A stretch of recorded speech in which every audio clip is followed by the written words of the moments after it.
शनिवार के दिन पीपल के वृक्ष के नीचे जो शनिवार को दिया लगाएगा वो लक्ष्मी और नारायण को अपने घर ले जाएगा।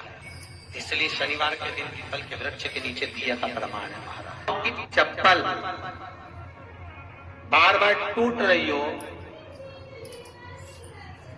कमर से नीचे जो वस्त्र पहने हो वो फट रहे हो, कहीं पजामा है, धोती है, आदि वस्त्र हैं, कपड़े हैं, वो अपने आप फट, आज के जमाने में तो फटे फटाए पहनते हैं लोग फैशन, उसकी गारंटी नहीं है, उसका हम वर्णन नहीं करा। हम जब पहनते हम समझ जाते हैं इसको शनि तो ऑलरेडी लगा ही हुआ। जब उनका घुटना घुटनी सब फटा हुआ दिखता है तो उसमें लग जाता है कि शनि पहले से लग गया बापड़ा, उनके पहने से तो बात पड़े। शनि का नियम है, शनि कथा कहती है पांव की चप्पल बार बार टूट रही हो, घिस गई हो, बत्ती टूट रही हो, कुछ कर रही हो, और अगर कमर से नीचे जो वस्त्र पहने हो वो अपने आप फट रहे हो, समझ ले शनि पांव से प्रवेश कर रहा, मतलब अपनी प्रखरता शनि दिखा। किसी मंदिर में गए महाराज और वहां जाने पर चप्पल चली गई तो समझ लेना शनि की कुदृष्टि अब पड़ना बंद होना चालू हो। तेरा क्या होगा नहीं कालिया, क्या होगा। रसोई घर में शिव महापुराण की कथा कहती है जब भगवान शंकर को मां जगत जननी भोजन करा रही थी, शंकर जी ने वर मांगा था अन्नपूर्णा। हे अन्नपूर्णे, तू मेरे घर के बच्चों का भरण पोषण कर रही है, इस मृत्यु लोक में जितने मनुष्य जन्म लेते हैं ये मेरे पुत्र कहलाते हैं। तो अन्नपूर्णा ने कहा चिंता मत करना भोलेनाथ, जिस जगह पर एक स्त्री, बेटी, कन्या या घर की बहू या बूढ़ी मां भोजन बनाएगी उस जगह पर मैं अन्नपूर्णा उसके शरीर में प्रवेश करूंगी। रसोई घर नहीं होगा, वो मेरा और तुम्हारा मंदिर कहलाएगा। अब मंदिर में चप्पल पहनकर भोजन का निर्माण करना ये श्रेष्ठता है। कोई भी ग्रह अनुकूल नहीं है, सब बेकार चल रहे हो, सब प्रतिकूल चल रहे हो, दूध के पात्र में दुर्वा डाल लो, पीपल के वृक्ष के नीचे चढ़ा कर आओ, राहु केतु शुक्र शनि जो भी गड़बड़ है सब सुधरना चालू हो जाए। दुर्वा कब?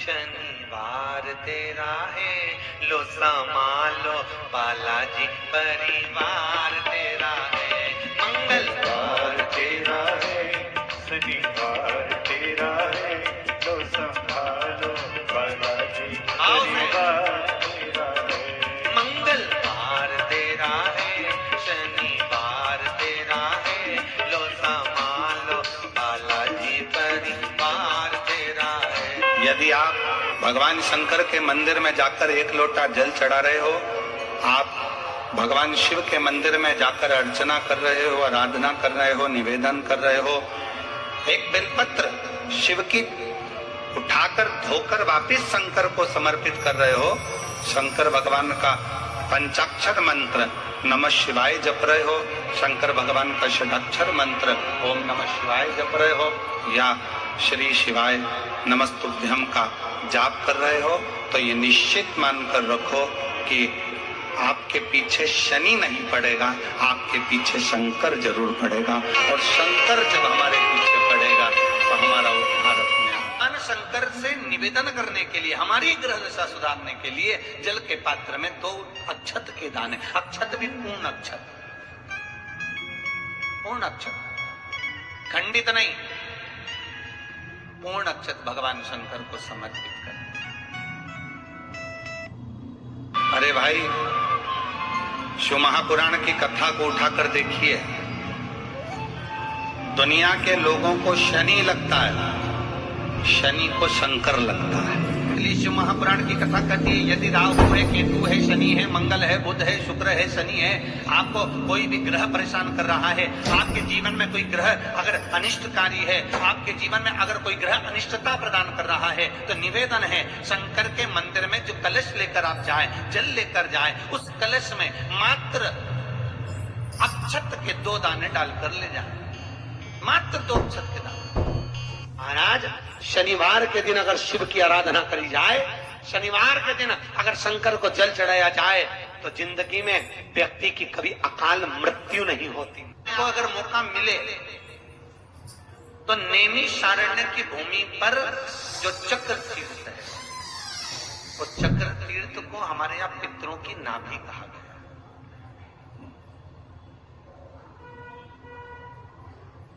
पूरी दुनिया में केवल एक ही जगह है जहां पर भगवान शंकर छुपकर बैठे हैं पानी के अंदर, जिसका नाम गुप्तेश्वर महादेव।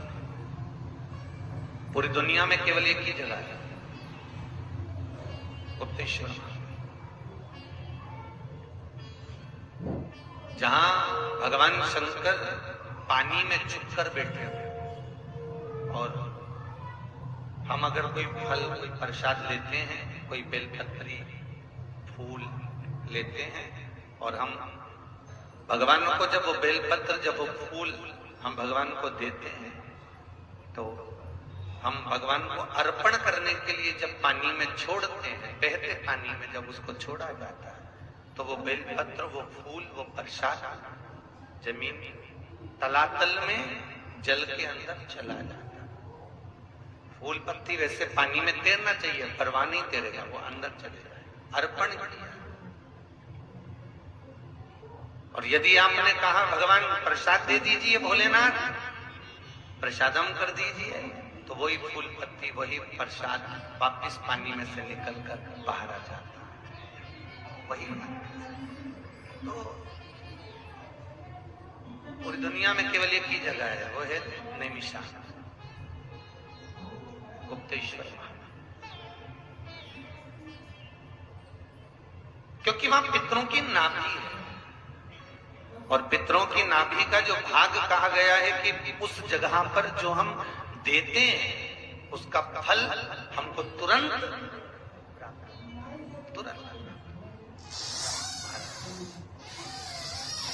कुछ कुछ भूमियां, कुछ कुछ भवन, कुछ कुछ जगहें ऐसी हैं जहां का प्रमाण हमारा शास्त्र कहता है कि उस जगह का पुण्य, उस जगह का आनंद 4 गुना बढ़ता है। पंचमुखी हनुमान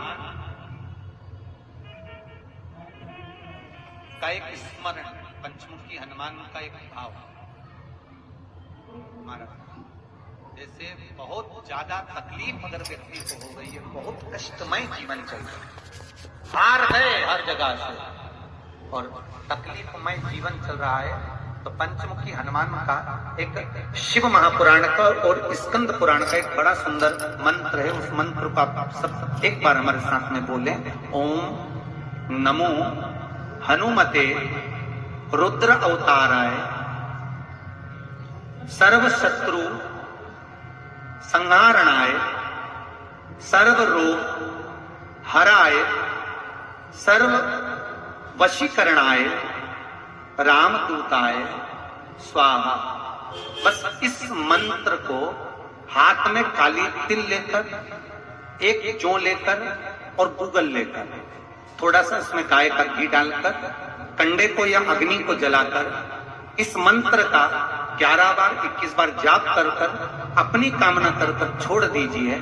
कैसा भी रोग हो, बीमारी हो, कष्ट हो, दुख हो, तकलीफ हो, 21 दिन के अंदर वो आनंद आना प्रारंभ कर देता है। इस मंत्र, स्कंद पुराण का, शिव महापुराण का ये मंत्र मूल बच्चा पंचमुखी हनुमान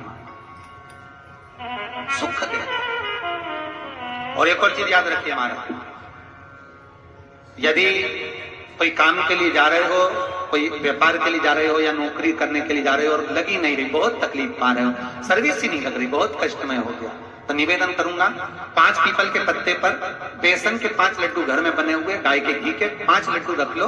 उस लड्डू के बीचों बीच एक आटे का दिया और उसमें तिल्ली का तेल डालकर इसी मंत्र का प्रयोग कर पंचमुखी हनुमान का किसी भी हनुमान के मंदिर में जाकर, दक्षिण मुखी हनुमान के मंदिर में जाकर उसको रख कर जाइए। इसके बाद आप उस काम के लिए जाइए, आपका काम सफल हो जाएगा। आपको किसी को नहीं कहना पड़ेगा कि हाथ जोड़ना नहीं पड़ेगा, किसी के पांव नहीं पड़ना पड़ेगा, तुरंत काम होगा। बस इस मंत्र का स्मरण कर पंचमुखी हनुमान का भूतेश्वर जो मंत्र है वो सुख देगा। शनिवार के दिन जो पीपल के वृक्ष में सरसों के तेल का दीप लगाता है, उसको शनि कभी परेशान नहीं करता। एक बात हमेशा ध्यान रखिएगा, मान लो अगर कोई भारी रोग ऐसा शनि महाराज के कारण हो गया हो, अच्छे काम करते करते उल्टे हो रहे हैं, होते हैं किसी किसी के साथ में, विपरीत परिस्थितियां आ जाती है, अच्छा करने जाओ बुरा हो जाता है, अच्छा कर्म करने जाओ बुरा हो जाता है। तो पीपल के वृक्ष की जो छाल होती है, छाल देखिए, पीपल के वृक्ष में जो छाल लगी होती है, उस छाल को घिसकर चंदन बनाकर भगवान शंकर का स्नान कराकर, अभिषेक कराकर, पूजन कराने के बाद में पिपलेश्वर महादेव का नाम लेकर, कौन से महादेव? पिपलेश्वर महादेव का नाम लेकर वो जो घिसी हुई छाल होती है, उस छाल का तिलक भगवान शंकर को लगा लो और उसी का थोड़ा सा भाग अपने कंठ पर, मस्तक पर लगाना प्रारंभ कर दो। धीरे धीरे जो विपरीत दशा है वो सुधरना प्रारंभ हो जाती है। पर नाम याद रखना, पिपलेश्वर, जम के बोलिए, पिपलेश्वर महादेव भगवान शंकर का एक अवतार है, पिपलाद अवतार। पिपलाद अवतार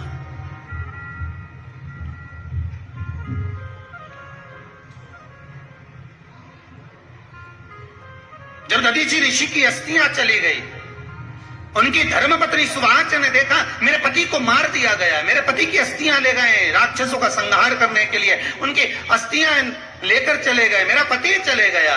सुवाच गर्भ से थी, मरना चाहती थी, प्राण छोड़ना चाहती थी। शिव जी ने देखा ये तो अग्नि के ऊपर चढ़कर अपनी देह त्याग रही।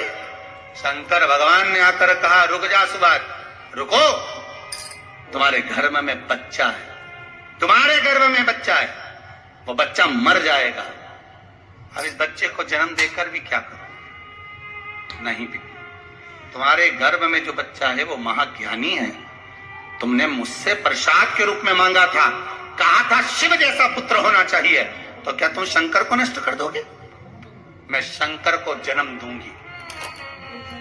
सुवाच ने 2 पत्थर उठाए, अपने गर्भ पर मारना प्रारंभ करा, गर्भ पर मारा, बच्चे ने जन्म लिया। बच्चा 7 महीने का था। उस बच्चे को उठाकर पीपल के कोटर में रख दिया। पीपल के कोटर, एक गिलहरी पीपल के फल को लेकर आती थी, पिपलाद के मुंह में देती थी।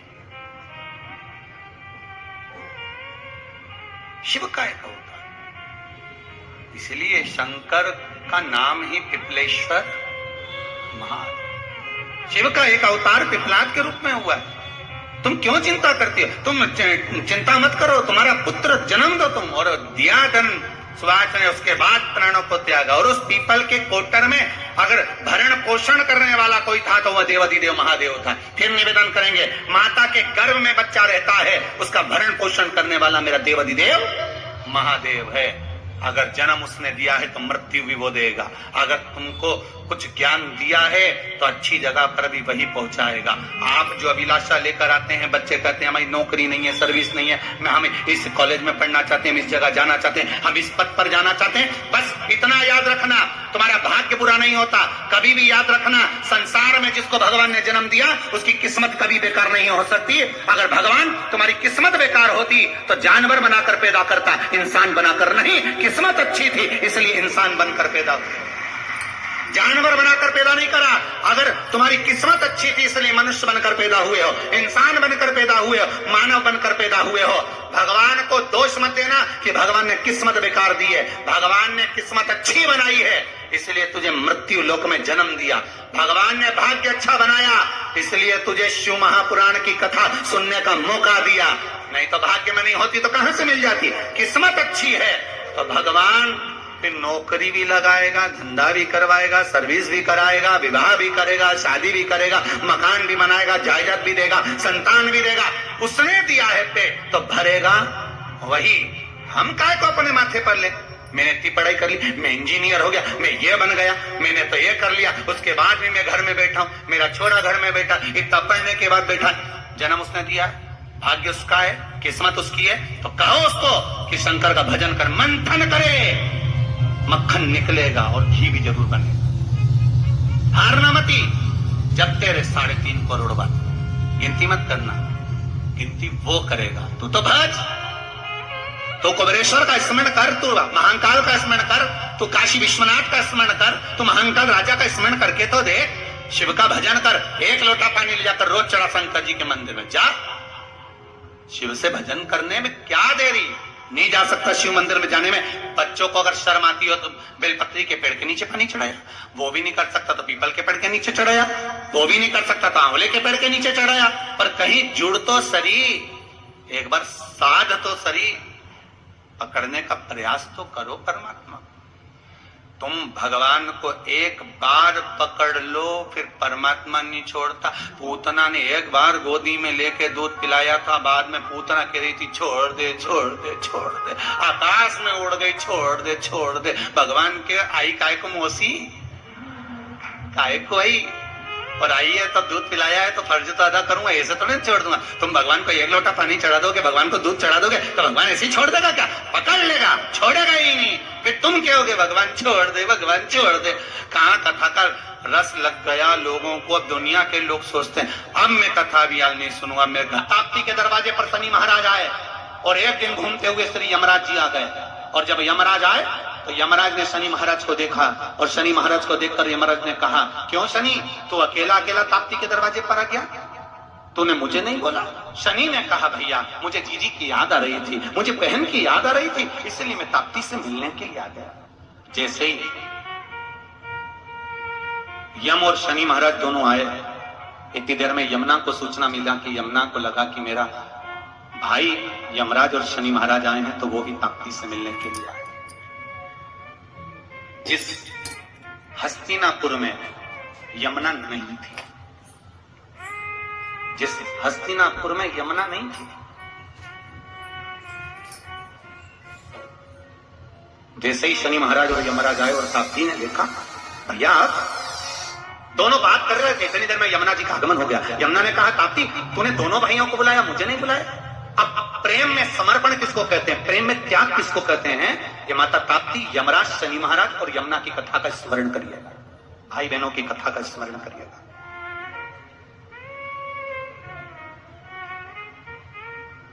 यमुना ने कहा, ताप्ती तूने शनि महाराज को बुलाया, यमराज को बुलाया, मुझे नहीं बुलाया।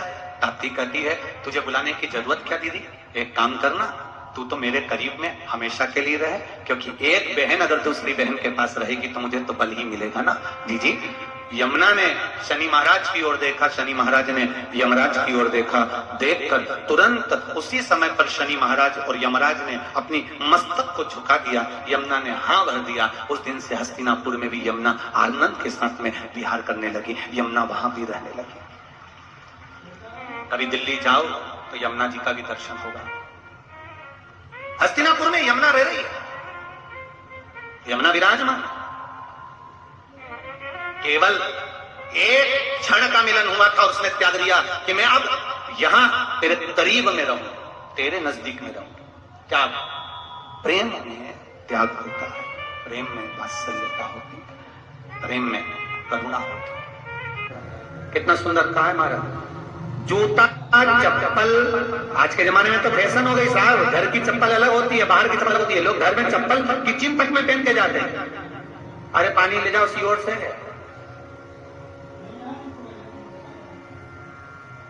रसोई घर में लोग चप्पल पहन कर जाते हैं, जहां भगवान का प्रसाद बन रहा है, जहां निपुणा निवास कर रही है, और पूछो तो किचन की चप्पल है तो माथे पे रख लो, किचन की है।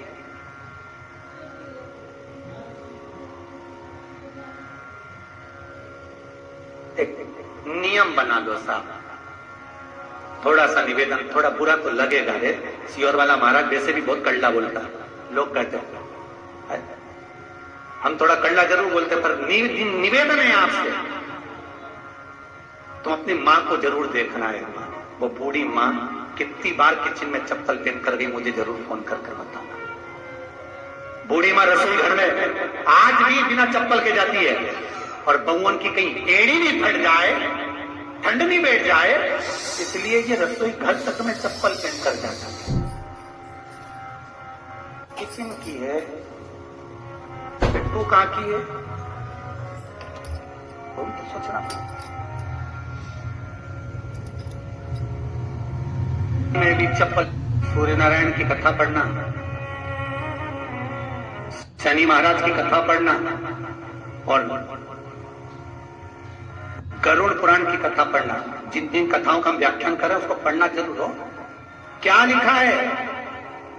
घर के अंदर जब चप्पल जाती है, रोग, बीमारी, कष्ट, तकलीफ चालू हो जाती है।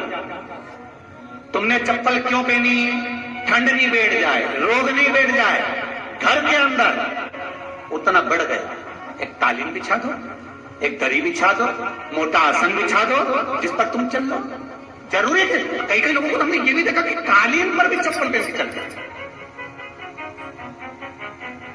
और ब्राह्मणों को भोजन परोस रहे, गुरुजन को भोजन परोस रहा है, ठाकुर जी की थाली बना रहा है, ठाकुर जी का थाल लगा रहा है, तो भी चप्पल है पांव में। रुपया आ रहा है, जा रहा है, 1 रुपए कमा रहे, 100 रुपए खर्च हो रहा है, घर में पैसा नहीं दिख रहा। तो महाराज शिव महापुराण की कथा कहती है, काले कलर के तिल को लेकर उसके साथ में थोड़ा सा चावल, तीनों को एक कटोरी में रख लो। तीनों दरवाजे के नजदीक में, जब दरवाजे से अपन बाहर निकलते हैं तो उल्टे भाग में उसको रख दिया जाए। घर से 1 लोटा पानी जिसमें कच्चा दूध मिला हो, वो कटोरी शनिवार के दिन रखकर रविवार को उठाकर ले जाकर कलश नीचे रखकर सीधे हाथ में कटोरी रखकर शंकर जी को समर्पित कर दो। वही तिल्ली, वही चावल का भात, वही जौ, जो आप चावल का धान बोलेंगे, धान, उसको लेकर दोनों भाग पर समर्पित कर दो। आते समय वो दोनों भाग पर चढ़ी हुई तीनों चीजें उठाकर लेकर आ जाएगी। दुकान में, व्यापार में, व्यवसाय वाली जगह पर उसको रख दीजिए। कभी जिंदगी में